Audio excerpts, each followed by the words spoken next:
because we'll end with that stuff right there, okay? So while I can see tragedy all around,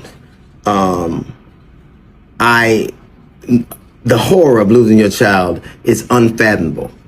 But my question is this: in Texas, that has the highest concentration of black people, the biggest population of black people in the entire country, you had an all-white jury. You don't understand how problematic that is, because let's be clear, white juries haven't been the most judicious. They have let off a lot of people, white murderers, and they have convicted a lot of innocent black dudes. So let's not pretend like there's not a dubious reputation.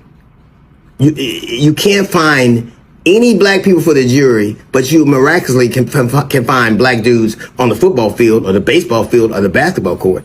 As I recall, the southern region has the most concentration of the highest concentration, the largest population of black people in the country.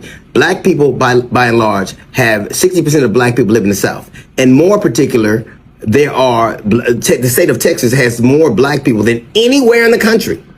You do not have a problem finding black people to play games, but you somehow manage to have a problem with sitting them on the jury.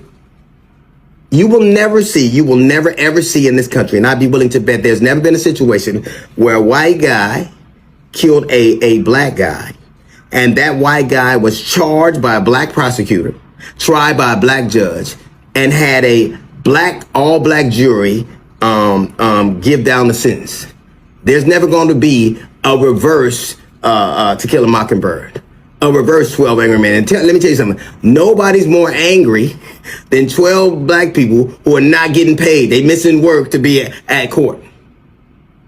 Even at that, you know how much of this could be avoided if white people just didn't walk up to black people and ask what they were doing there? I don't care if it's Trayvon Martin. I don't care if it's Ahmaud Arbery. I don't care if it's this case. What makes you believe you have the right to walk up to somebody and ask them what they were doing there? In this situation, it wasn't a coach who walked up to Karmelo Anthony. It wasn't an official. It wasn't a teacher. It was two 17-year-olds, the same age as him. What makes you believe you have the authority to question what somebody's doing there? You know how many things could have avoided if you just taught people to mind their own business? If your question to me is, why don't you teach black people or black children to respect authority? Why don't you discern who has it?